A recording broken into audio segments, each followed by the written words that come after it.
Welcome to Mimi's Venom and Honey. I'm Aunt Mimi, and with me, joining me, is Dirty Dave. Yeah, motherfucker!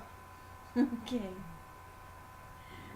And 2 weeks ago, we were at Dead Winter. Man, that was a good time. Oh my gosh. I mean, I was helping out, and I was kept busy, but it was fun. It was a lot of fun. We had Jayla Rose, Tony Todd, Yep, Danny Hicks, yep. Timo and Harley. Timo and Harley, R.A., Mihailov. thank you. Yes. I still have to edit my interview with him. I I got butcher an that interview with name him. every time I try to say it. I love you, baby.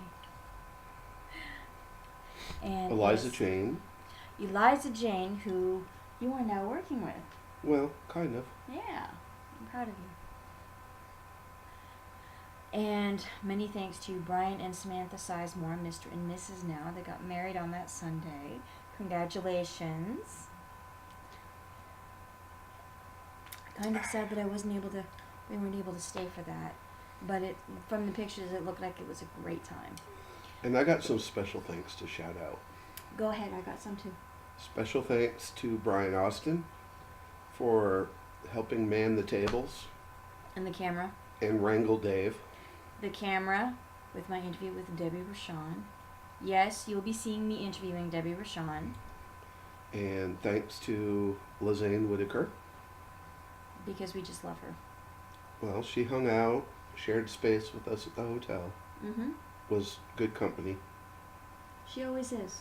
And special thanks Get a few into her and it's always a to good time. special thanks to the Golden Corral dinner crew, Oh, yes. And Which- the Wrecking Crew. which consists of the Wrecking Crew, and then Bertina Varney Bertina Varney and her and Stavros. and Stavros. Stavros, thank you so much for everything. Of course, Lizanne and Brian Austin were there, Mm-hmm.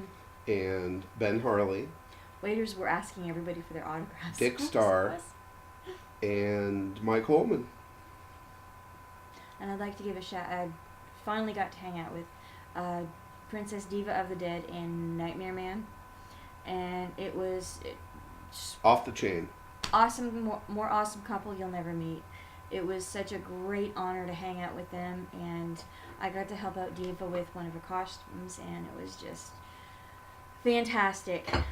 So Diva and I were pretty much thick as thieves throughout that time. This convention is Chucky approved. Chucky approved. There you go. And we are looking forward to hoping everybody is having a wonderful time at Horror Hound. Thanks to everybody who was asking about me last weekend at Lexington Twin Comic Con. I wanted to go. Flippin' Lando Calrissian was there, Billy D. Williams, but it wasn't in the cards. But thanks to everybody for asking about me. It makes me feel special. Looking forward to Fright Night Film Fest. Yes. And Evidently, there is a contamination floor, but in August, due to financial reasons, we probably won't be able to make that.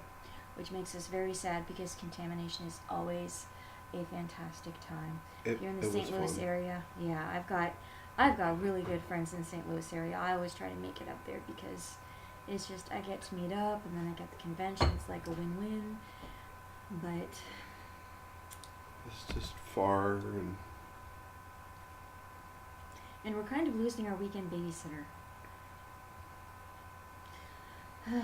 But Fright Night's coming up. So you watched anything recently that is worth a mention? Other than Uwat? What she's referring to is Once Upon a Time, which, as everyone who follows me on Facebook, Tumblr, and Twitter, is my obsession. Because I am the Robert Carlyle National Examiner writer. Congratulations. Thank you. There's always links up on my Mimi's Venom and Honey Facebook page. And just, ask me, I'll show you. I watched a few things. Mm-hmm. What'd you watch? Besides The Walking Dead. Oh, yes. Mm-hmm. I'm all caught up on The Walking Dead. Mm-hmm. The governor's an ass. I hope he dies at the hands of Michonne. I also watched a movie called Community, which is a British film. It's about this estate which I guess in England in this state is like a housing community. They're off the beaten path, and they grow their own weed, which is super potent and addicting. There's no way that'll end badly. And they fertilize it with bodies, See? which after the residents smoke it for a while, they end up Crazy cannibals, right? pretty much. Yeah.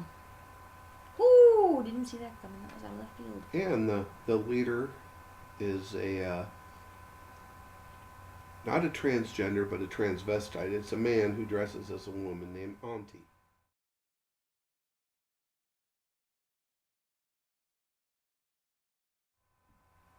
Another film I caught was called The Wicked. The Wicked. And that's a kind of a neat tale. Granted, it has the young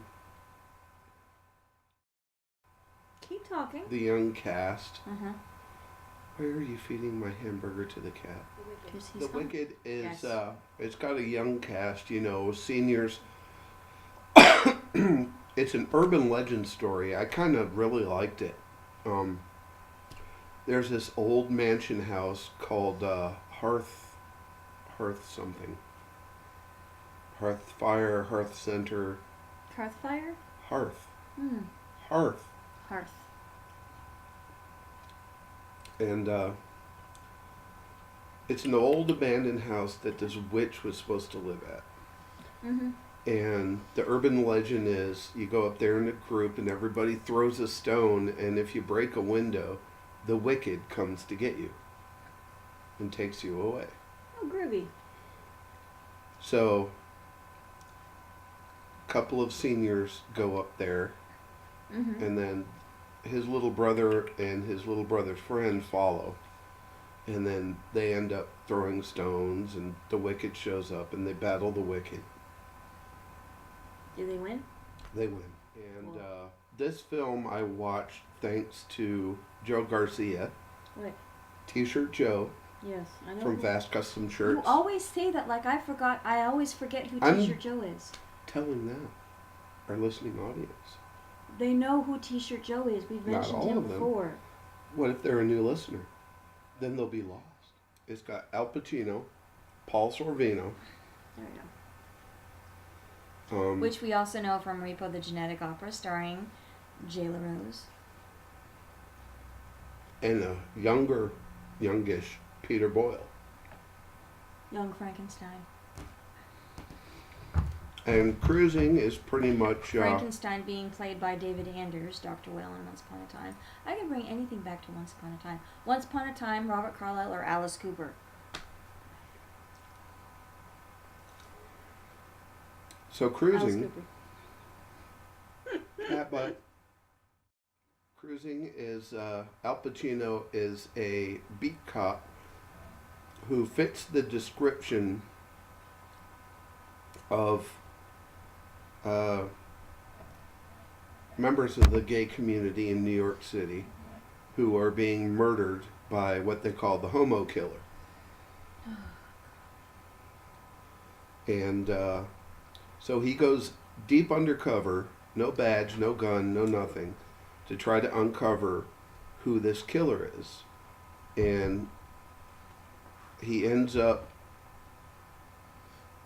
deep undercover in like the heavy leather S&M gay communities. And Because every gay guy is into S&M and being no, it's they say gay. No, it's but that's the stereotype. no.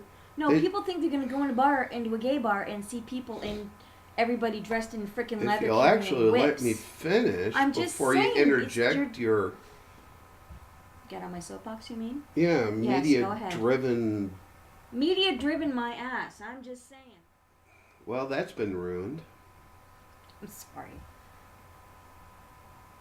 Watch Cruisin', it's fun. But don't watch it in front of me, obviously, because I'll fuck She it up. doesn't know what she's talking about. So Want some more hamburger? So, Dave's been revamping Infernal Dreams webpage. He does it every now and again, but this year it's kind of special because Infernal Dreams is 10 years old as of this year. Congratulations. Thank you. You're welcome. And I'm especially proud of it. My heart will always be with Infernal Dreams because that's kind of where I got started. He encouraged me to keep writing, thankfully, and now I'm kind of writing as a job. And I'm grateful. Are we done? Yep. We're done. Now I get Okay. to watch the Bible part 1 and 2. That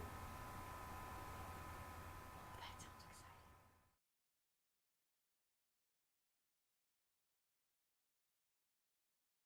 And one day, lightning struck a rainbow and Neil Patrick Harris was born. And I swear at that moment we were all pregnant.